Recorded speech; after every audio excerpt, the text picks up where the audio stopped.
하나님 말씀 고린도 후서 5장 16절 한 절 보도록 하겠습니다. 고린도 후서 5장 16절 한 절입니다. 같이 읽겠습니다. 그러므로 우리가 이제부터는 어떤 사람도 육신을 따라 알지 아니하노라. 비록 우리가 그리스도도 육신을 따라 알았으나 이제부터는 그같이 알지 아니하노라.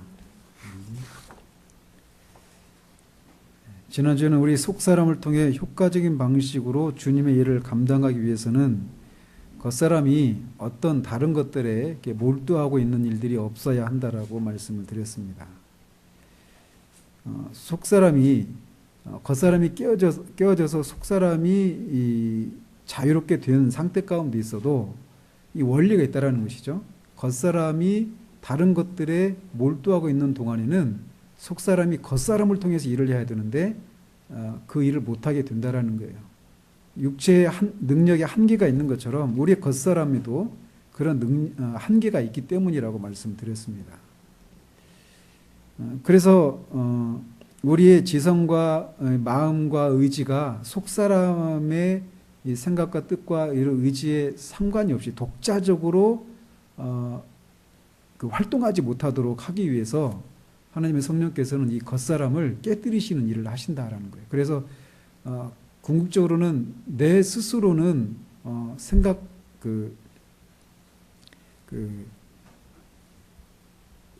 내 지성과 이 감정과 의지를 발휘하지 않겠나이다. 주님의 은혜가 아니면 내가 이걸 할 수가 없습니다라고 하는 그런 고백이 있을 때까지 우리를 깨뜨리시는 일을 하신다라고 하는 사실들을 말씀드렸습니다.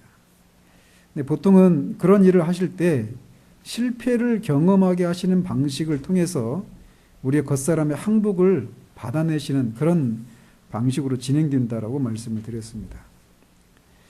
오늘은 다른 사람의 영적인 상태를 분별하는 것과 겉사람이 깨어지는 것과의 관계에 대해서 살펴보도록 합니다.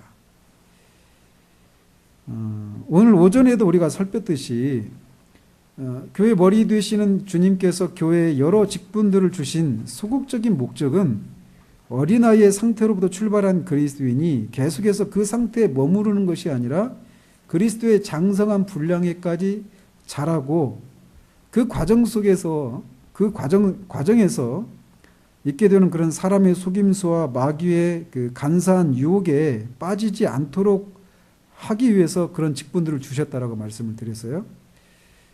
따라서 사람의 영적인 상황에 대해서 분별하는 것은 주님의 일을 감당하는 사람들에게서 매우 중요한 일이라고 할 수 있습니다. 우리는 우리가 접하는 사람들의 영적인 상태나 그 사람의 영적인 성숙도의 이 정도에 대해서 바른 분별이 있어야 한다라는 거죠. 우리가 접하게 되는 그런 사람이 자신의 상태에 대해서 말하는 것만 듣고 그 사람의 영적인 상황들 또 그 사람이 나는 이런 문제가 있어요 라고 말한 그것이 그것만이 아닐 수 있다라고 하는 것을 알 수 있어야 돼요. 그가 감추고 있든지 아니면 자신의 영적인 상황에 겉으로 드러난 그 문제의 근본적인 원인이 자신도 모르고 있기 때문에 그냥 나는 이러이러한 문제가 있고 이러이러한 어려움이 있어요. 그래서 이런 문제가 해결되어야 합니다. 라고 말할 때 그 말에만 의지하지 않고 그 사람의 그 근본적인 그 문제들, 그 사람의 영적인 상황들을 바르게 분별할 수 있어야 바른 처방을 내릴 수 있게 된다는 것이죠. 그래서 우리가 사람을 만나고 그에게 전하는 그런 가르침이 효과적이기 위해서는 그 사람의 영적인 상태를 분별하는 일이 매우 중요합니다. 하나님의 성령께서 우리의 영을 통해서 우리로 하여금 우리가 대하고 있는 사람의 상태를 알게 하실 때 우리는 비로소 그 사람에게 적합한 말을 할 수 있게 되는 거예요. 복음서를 보면 주님이 만났던 수많은 사람들의 그 대화, 그리고 그들과 나눴던 논쟁들이 있습니다. 그런데 그 다양한 사람들과 나눴던 대화나 어떤 논쟁들에 드러난 한 가지 공통점이 있다라면, 주님은 언제나 자신이 대화를 나누고 있는 사람 또는 논쟁을 하는 그 상대방들의 영적인 상황들을 정확하게 알고 계셨다라는 것입니다. 그 사람들의 영적인 상태를 정확하게 아시고 그 상황에 적합한 말씀들을 하시는 것을 통해서 그들의 영적인 실체를 드러내시고 생명의 역사를 일으키시는 일들을 하셨다라는 것입니다. 그래서 제가 몇 번 말씀을 드렸지만 요한복음 3장에서 주님은 니고데모와 대화를 나누시죠.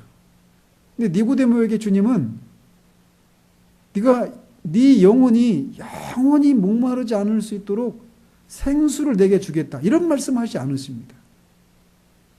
니고데모는 우리가 잘 알다시피 유대인의 관원이었어요. 그 성경 교사였단 말이죠. 그러니까 어떤 영적인 그 하나님과의 관계에 있어서 기본적인 문제는 해결이 되었고 더 깊은 영적인 세계에 대한 가르침을 받기 위해서 왔어요. 니고데모 생각에서는. 그런 사람에게는 그렇게 요한복음 4장에서 말하고 있는 영원히 목마르지 않는 생수에 관한 영이신 하나님에 대한 그런 진리들을 말씀하셔야 될 것 같잖아요. 그런데 주님은 니고데모에게 그가 생각하지도 못한 문제를 말씀하시는 거예요. 네가 거듭나지 않으면 하나님의 나라를 볼 수도 없고 들어갈 수도 없다라고 하시는 말씀하시는 거예요. 근데 그게 니고데모의 정확한 영적인 상태였던 거예요. 자신의 상태는 하나님과의, 나는 아브라함의 자손으로서 당연히 하나님의 백성이고 천국은 하나님의 나라는 당연히 들어가는 것으로 생각했는데 실상 그렇지 않았다는 것이죠. 근데 마찬가지로 그 뒤에 나오는 4장에서는 수가성의 여인, 사마리아 여인과 대화를 나누시죠. 도덕적으로 6번째 남자와 살고 있는 여자였어요. 그것도 다 불법 결혼이요. 정식 결혼도 아니고. 그렇게 도덕적으로 윤리적으로 완전히 망가진 그 여인에게 앞에 3장에서 니고데모에게 했던 말씀을 해야 될 것 같지 않아요? 이거 거듭나야 한다. 그렇게 살아서는 안 된다. 우리가 일반적으로 보여지는 그런 영적인 판단은 3장에서 니고데모에게 했던 말씀을 하셔야 될 것 같은데 오히려 영원히 마르지 않는 생수를 내가 너에게 주겠다. 하나님을, 영이신 하나님을 예배하는 참된 예배의 방법이 무엇인가를 전혀 상관이 없는 것 같은 여인과 대화를 나누시는 거예요. 근데 그게 어떤 결과를, 두 가지 결과가 다 어떤 결과를 불러옵니까? 결국 니고데모 나중에 거듭나죠. 주님의 장례를 치르죠. 여인도 그 자리에서 내게 일어난 일을 내게 해명해 준 분을 와서 봐라. 거기서 변화가 일어나요. 주님은 항상 그런 식이셨습니다. 주님은 당신을 따르지 않는 자들에게는 나를 따르라, 내게로 오라라고 말씀하십니다. 그리고 자신을 따르겠다라고 하는 사람에게는 어서 와라. 그렇지 않아도 일손이 부족한데 빨리 와라. 이렇게 말씀하시지 않고 네가 나를 따르려거든 네가 치러야 될 대가가 무엇인지를 정확하게 계산하고 나를 따르라. 그리고 나서 네 십자가를 지고 나를 따르라. 오히려 이 사람들을 물리치시는 것 같은 그런 말씀을 하시죠. 따르기를 원하지만 머뭇거리고 있는 사람에게는 죽은 자들로 하여금 죽은 자를 장사 지내게 하고 너는 나를 따르라라고 말씀하셔요. 그렇게 매번 만나는 사람마다 그 사람의 영적인 상황을 정확하게 아시고 그 상황에 맞는 말씀을 하셨다라는 것입니다. 그 이유에 대해서 사도 요한은 요한복음 2장에서 2장 말미에서 주님이 사람의 속을 다 아셨기 때문에 라고 그렇게 이유를 말씀하십니다. 따라서 우리가 주님의 일을 특별히 영혼을 접촉하고 영혼을 섬기는 그들에게 복음을 전하고 그 생명 역사를 일으키는 역사가 나타나는 그런 일을 하고자 한다라면 주님으로부터 이렇게 사람의 영적인 상태를 분별하는 법을 배워야 한다라는 거예요. 우리는 그런 것들 많잖아요. 어떤 소그룹 인도법, 사람을 전도하는 방법, 사람을 만나서 어떻게 양육하는 법, 그런 많은 방법들이 있잖아요. 그런 인간들이 만들어낸 그런 여러 가지 제도나 그런 기술들이 아니라 주님으로부터 우리가 이런 사람의 영적인 상황을 정확하게 볼 수 있는, 분별할 수 있는 그런 방법을 배워야 한다는 것입니다.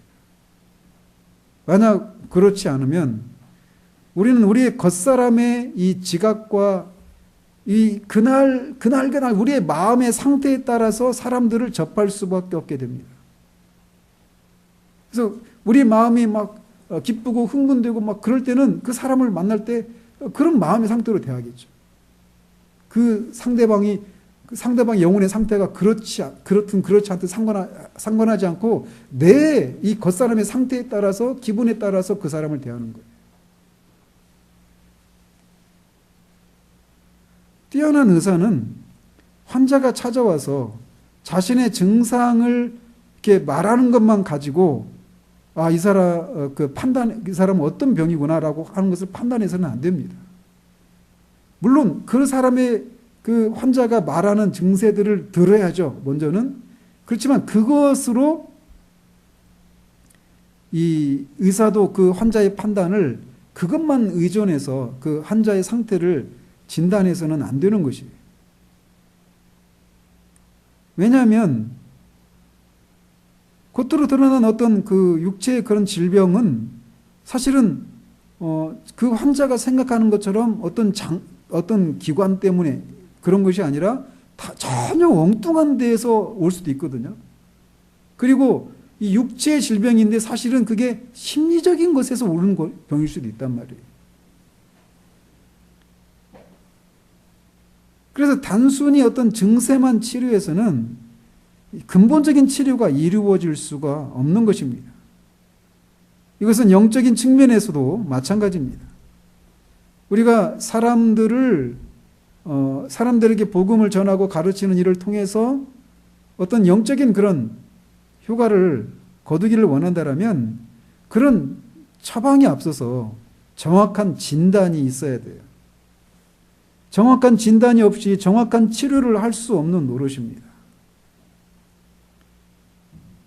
그래서 때로는 아까도 공교롭게 오늘 우리가 성경 공부 시간에 이렇게 얘기 나눈 것처럼 우리는 하나님께서 우리가 직면한 어떤 어떤 문제들을 해결받기 위해서 하나님께 오랜 시간을 들여서 기도하고 구하는데 우리가 전혀 생각하지도 못한 어떤 원인들을 드러내시고 그것들을 치료하시는 것을 통해서 우리가 문제라고 생각했던 문제들을 해결하시는 이런 일들을 종종 경험합니다.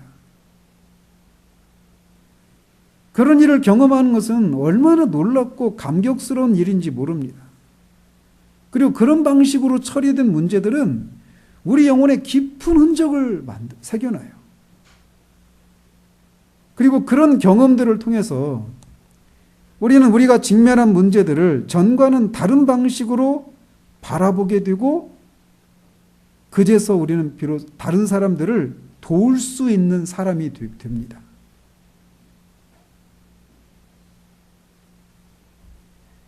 모든 환자의 병을 한 사람의 의사가 치료할 수 없습니다. 옛날에는 그나마 좀 그랬었는데 요즘은 더 이 의사가 더 전문화가 됐죠.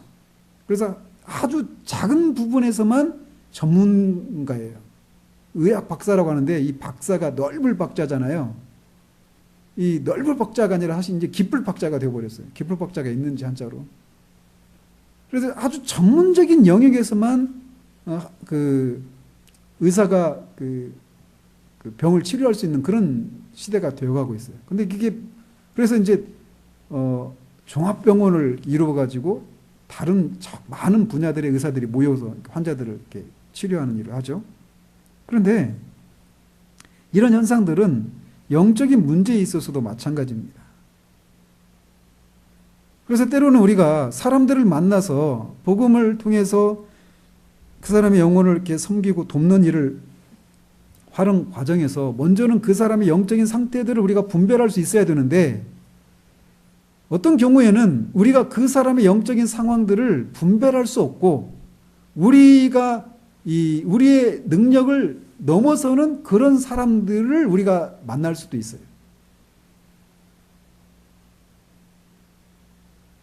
그래서 우리가 만나는 사람을 돕기 위해서 이런저런 진단과 가르침과 경험을 통해서 도우려고 해도 결국은 우리의 능력이 미치지 못하는 경우들이 발생합니다.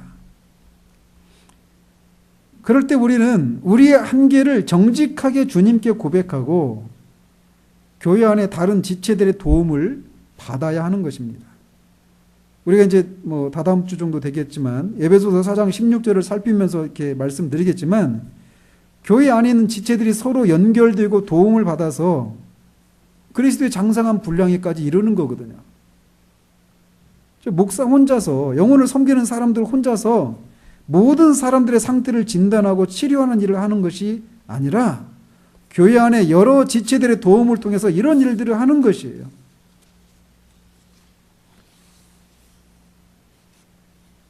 이거는 우리에게 아주 중요한 그런 자유함을 가져다 주는데, 어쩌면 이렇게 이런 일들을 저보다는 아무래도 여러분들이 그런 기회들이 적잖아요. 영혼들을 말씀을 통해서 섬기고 한 이런 일들이. 그런데 어떤 사람들은 우리가 이렇게 감당이 안 되는 사람이 있어요. 그럴 때는 우리의 그 한계를 정직하게 인정하는 거예요. 물론 그 사람한테 나는 당신을 내가 도저히 어떻게 할 수가 없다, 이렇게 말해서는 안 되겠죠. 주님께 우리가 그래야 된다는 거예요. 그래서 다른 사람의 도움을 받아야 되는 건데, 이 생각이 우리에게 자유함을 가져다 준다라고 말씀을 드리는 것은 이거예요. 우리에게 그런 강박들이 있거든요. 그러니까 나한테 오는 사람들, 나한테 붙여준 사람들을 나를 통해서 주님이 그들에게 어떤 영혼을 섬기고 돕는 일들을 이렇게 해야만 한다라고 이런 생각들. 근데 때로는 그게 나의 한계를 보게 하는 그런 것일 수도 있거든요. 그리고 또 반대로 어떤 사람을 내가 섬기고 하는 것이 꼭 그 사람을 내가 독점하려고 하는 그런 경우도 있습니다. 그러니까 그 사람을 다른 사람이 돕는 것을 내 안에서 흔쾌하게 여기지 않게 되는 그런 마음도 있을 수 있어요. 여러분은 없는지 모르겠지만 저는 있습니다.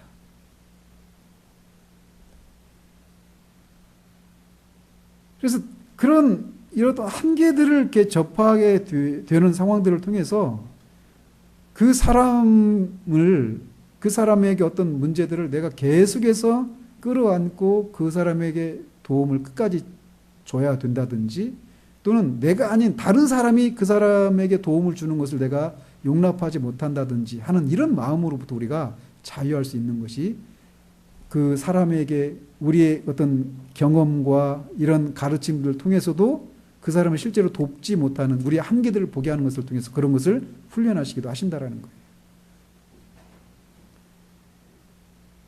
우리가 이 병원에서도 의사들이 환자의 그 병이 무엇인가를 진단하기 위해서 다양한 도구를 사용하잖아요. 가장 뛰어난 의사들은 망진한다고 그러잖아요. 망진이 뭔지 알죠? 바라보는 거예요. 그냥 딱 보고 사람이 신장이 아프구나, 이게 안다라는 거죠. 근데 그거는 전설 속에 나오는 화타나 편작 같은 그런 사람들이나 해당되는 거고, 현실 속에서는 그렇지 않아요. 즉 의사들이 환자의 이 증세가 어떤 병 때문에 생겨난 증세인지를 진단하기 위해서는 가장 간단하게는 손이라고 하는 도구를 사용해서 만져보기도 하죠. 그리고는 체온계를 가지고 사용하기도 하고, 또 엑스레이나 CT나 MRI나 조영술 이런 걸 통해 가지고 환자들의 그 영적인 상황이 아니라 환자들의 그 육체 그 질병의 그 원인이 무엇인가를 진단한단 말이죠. 어떤 도구를 사용해서 그렇게 환자의 상태를 진단하는 것이 일반적이에요. 마찬가지로 영적인 일에 있어서도 주님은 얼마든지 혼자서 하실 수 있으심에도 불구하고 우리와 같은 사람을 통해서 다른 사람의 영적인 질병과 문제들을 해결하시도록 한다는 거죠. 그래서 그런 면에서 우리는 모두 주님의 도구라고 할 수 있어요. 의사들이 그 환자의 그 질병의 상태를, 몸의 상태를 진단하는 도구를 사용하는 것처럼 영적인 상황을 진단하는 도구와 같은 일을 우리를 통해서 하신다라는 거예요. 그렇기 때문에 우리는 우리가 만나는 사람들의 영적인 상황들을 바르게 진단할 수 있도록 주님으로부터 그런 훈련을, 숙련 과정을 지나야 한다는 것입니다. 우리가 경험하지 못한 것들을 통해서 다른 사람에게 도움을 줄 수 없어요. 우리가 주님으로부터 배우지 못한 것들을 다른 사람에게 가르칠 수는 없다라는 것입니다. 그래서 주님의 이 제자들과 뒤늦게 사도로 세우심을 받은 바울 사도도 주님으로부터 배우는 과정이 요구되었던 것입니다.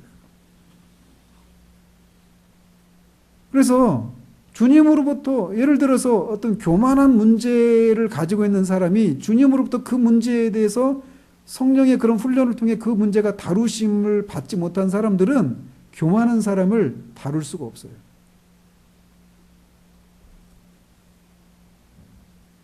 먼저 자신의 교만이 주님으로부터 다루어짐을 받은 후에 그런 다른 사람의 교만함에 대해서 민감해질 수 있는 것입니다.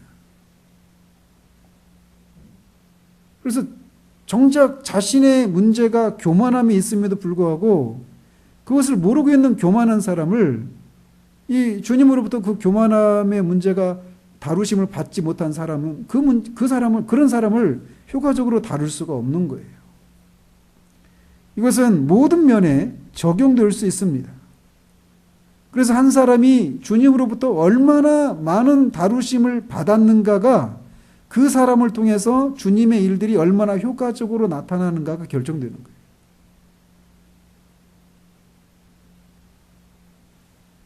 육체 질병을 치료하는 의사들의 경우에는 의사가 질병에 걸려 있어도 환자를 고치는 것은 가능합니다. 그죠? 그렇지만 영적인 영역에서는 그렇지 않다라는 것입니다.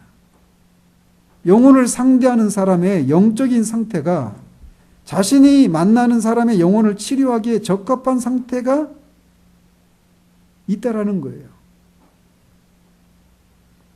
위선자가 위선의 문제를 해결할 수 없습니다. 그래서 위선에 대해서 설교를 할 수 있어요. 그렇지만 그것을 듣고 있는 사람들은 속으로 그러는 너는 말은 안 하지만 속으로 그렇게 생각한단 말이죠.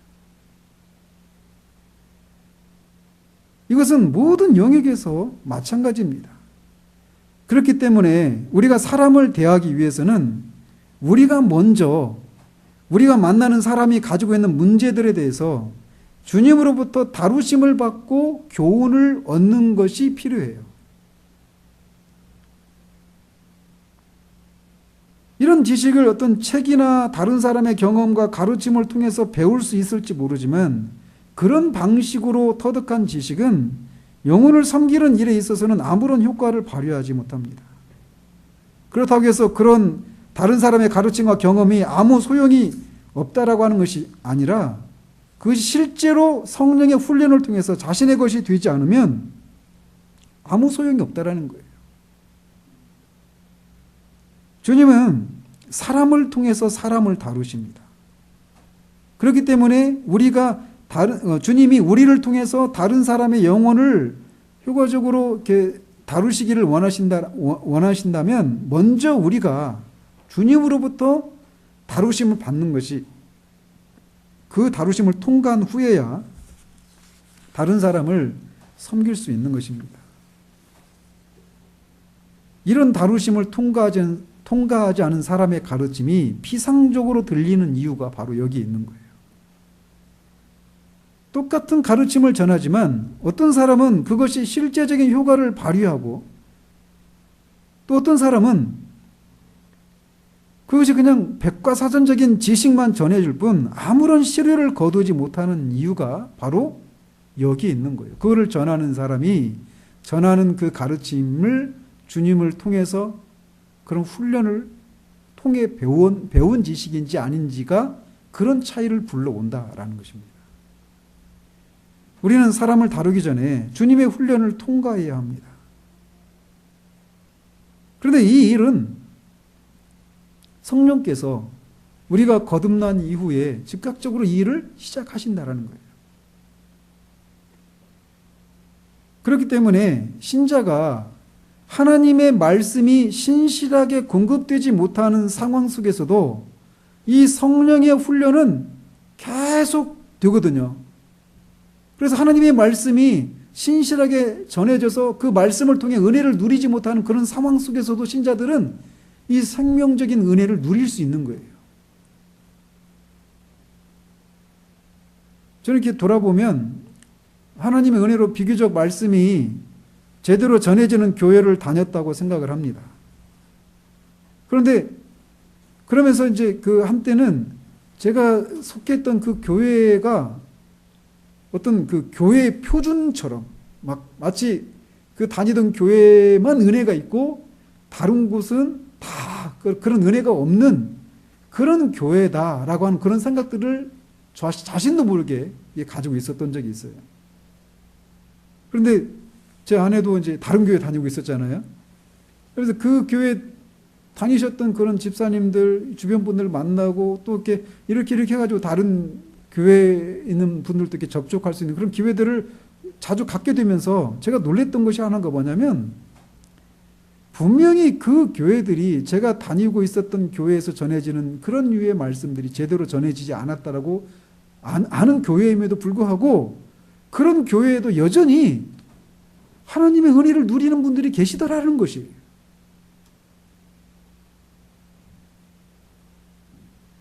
그런 것을 통해서 제가 속한 교회만이 전부라고 하는 오만함에 빠졌던 저를 이렇게 다루셨는데 그런 이유가 무엇이냐면 그렇게 하나님의 말씀이 제대로 전해지지 않음에도 불구하고 않는 것 같은 상황임에도 불구하고 그 속에서 그들이 여전히 영적인 진리를 깨닫고 또 하나님과의 관계 속에서 그런 다루심이 있고 그런 풍성함을 그런 깊은 어떤 은혜를 누리고 있는 그런 일들이 가능할 수 있었던 것이 뭐냐면 성령의 그런 훈련이 있었다라는 것이에요. 성령은 그 일을 계속 하십니다. 사람 안에서 교회 안에서 말이죠. 이것이 지난 2000년 동안 교회가 영적으로 깊은 어둠 가운데를 통과했던 적이 있었음에도 불구하고 교회가 존속할 수 있었던 한 가지 이유입니다.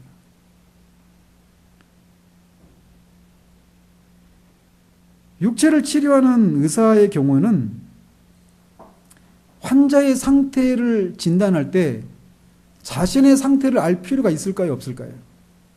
자신의 상태와는 아무 상관이 없습니다.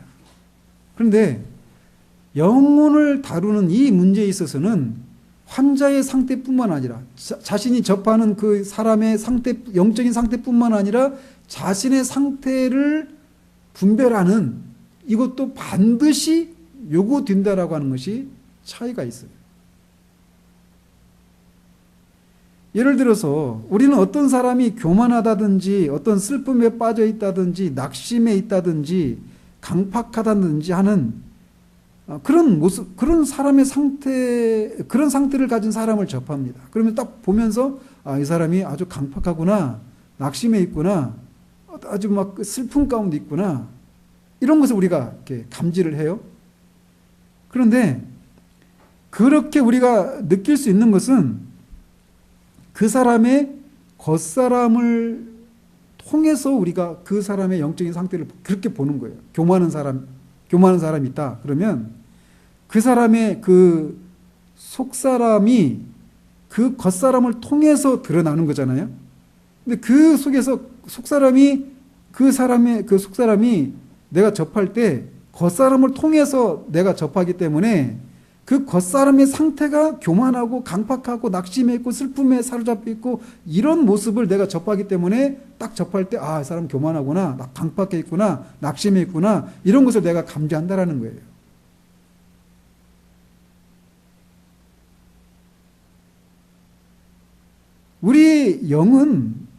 우리 영이 순수하면 우리는 일종의 어떤 무색무취한 것 같은 그런 상태예요. 영이라고 하는 건. 그런데 우리가 다른 사람을 접할 때 그의 영이 교만하고 낙심하고 슬퍼하고 강팍하고 순전하지 않다라고 하는 인상을 받는 것은 그 사람의 이 겉사람의 상태가 그렇기 때문에 우리가 그렇게 감지하는 것이다라는 것이에요. 실제적으로 그 사람의 어떤 영적인 상황들을 우리가 우리 속사람이 그 사람의 속사람을 이렇게 접하게 될 때 그 과정에서 그 사람의 어떤 겉사람이 흘러나오는 것을 우리가 감지하는 것은 굉장히 고통스럽습니다. 저는 제 표현 방식대로 막 육신의 썩어짐을 느끼는 거예요. 순수하지 않고.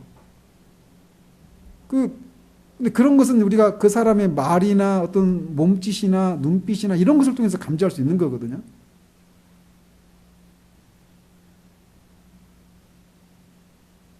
우리는 그렇게 그 사람의 영적인 상황들을 그런 방식으로 우리가 접하는 거예요. 그런데 우리는 우리 자신도 다른 사람의 그 영적인 상황들을 파악하기 위해서는 우리 자신도 준비되어져야 한다는 것입니다. 하나님은 성령을 통해서 우리가 배워야 할 과목들을 끊임없이 제시하십니다. 한 가지가 끝나면 또 다른 것이 연이어서 옵니다. 그리고 그 과정은 우리가 죽을 때까지 끝이 없어요. 계속해서 우리를 다루십니다. 그런 과정을 통해서 우리의 겉사람이 깨어지고 그런 과정을 통해 우리는 다른 사람의 영을 접할 수 있게 준비되는 것이에요. 그렇다고 해서 우리가 앞에서도 말씀드린 것처럼 모든 사람의 영적인 상태를 분별할 수 있다고 말하는 것은 아닙니다. 이런 성령의 훈련을 통해서 배우고 깨달은 영역에서만 우리는 다른 사람의 영적인 상황을 분별할 수 있어요. 그래서 성령을 통해서 이 겉사람이 깨어지는 훈련을 많이 받으면 받을수록 그는 하나님의 일에 유용한 사람이 되는 것이에요. 그런데 어떤 사람은 비교적 짧은 기간에 많은 과목을 배울 수도 있고 어떤 사람은 오랜 세월이 지나도 많이 배우지 못하는 사람도 있을 수 있습니다. 그렇지만 분명한 것은 이런 깨어짐을 통해서 배우지 않으면 다른 사람을 섬기는 일에 유용한 사람이 되지 못한다라는 것이에요. 그래서 왜 우리가 똑같은 앞에서도 말씀드렸지만 김남진 목사님 그런 비유를 하잖아요. 호랑이에 대해서 설명해 달라고 두 사람이 부탁을 받고 설명을 하는데 한 사람은 막 나와가지고 호랑이는 고양이과에 속한 동물이고 노란 줄무늬에 그 노란색 바탕에 검은 줄무늬가 있고 막 발톱이 막 날카롭고 야행성이고 어떤 그런 백과사전적인 그런 지식들을 막 나열해요. 사람들은 그가 전하는 정보가 다 정확한 정보예요. 다 동의가 되죠. 그런데 아무런 감흥도 없어요. 근데 한 사람은 나와서 호랑이를 설명해 달라는 부탁을 받고 나와서 그렇게 시작한다라는 거죠. 그날은 아주 달빛도 없고 별빛도 없는 깜깜한 밤이었습니다. 군대 있을 때 그 산을 넘어서 전령으로 다른 부대에 어떤 급한 소식을 전하러 혼자 가야 되는 그 깜깜한 밤에 어떤 산 모퉁이를 돌아서려고 하는 순간 갑자기 하면서 막 분위기를 잡고 자신이 호랑이를 만났던 얘기를 전했을 때 똑같이 앞에 있는 사람과 뒤에 있는 사람이 호랑이를 전했는데 효과가 다른 거죠. 그런 것처럼 성령을 통해서 우리가 이 겉사람이 깨어지는 이런 훈련을 통과한 사람이 전하는 그 메시지에 그런 실제적인 그런 능력과 그런 효과들이 나타난다는 거예요. 이런 게 없기 때문에 정확한 정보임에도 불구하고 피상적으로 들리는 거예요. 아무런 효과도 들리지 않고.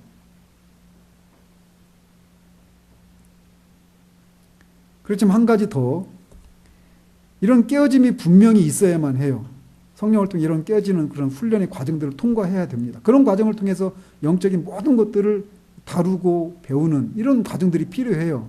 그런데 문제는 과거에 이런 것이 있다고 해서 오늘 현재도 과거의 그 효력이 여전히 우리에게 발휘된다 이렇게 말할 수가 없다는 것입니다.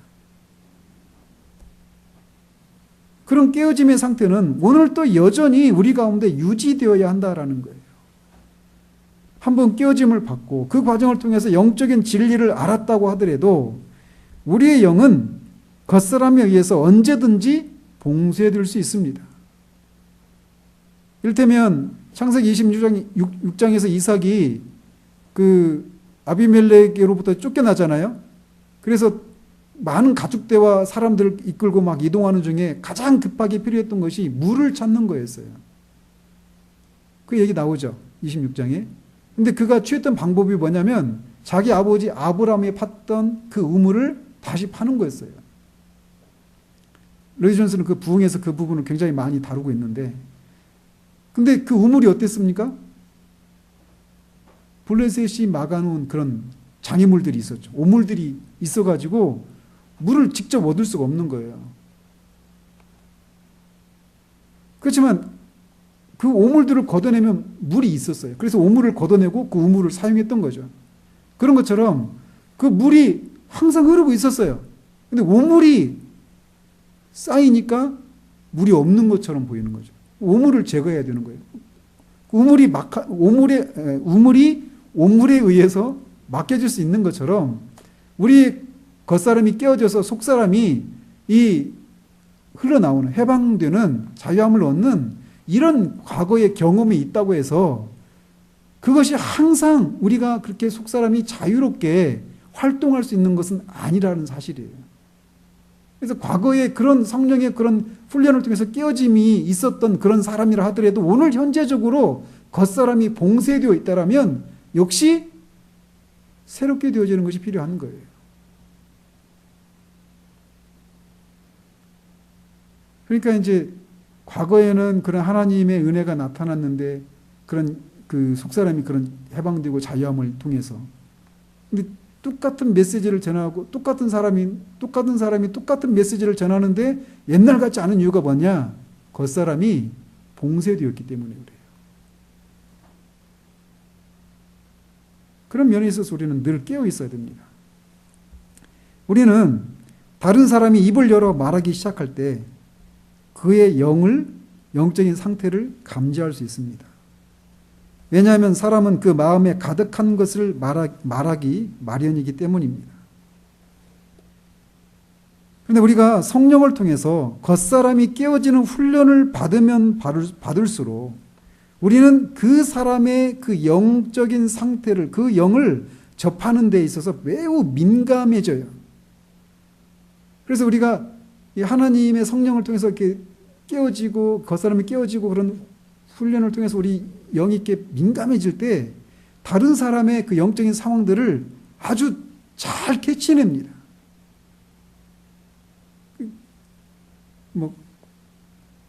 이 머리카락 하나 내려와 있는 거, 이 올라가 있는 거, 이런 작은 차이 속에서 심지어는 그 영혼의 그 상태들이 감지가 돼요.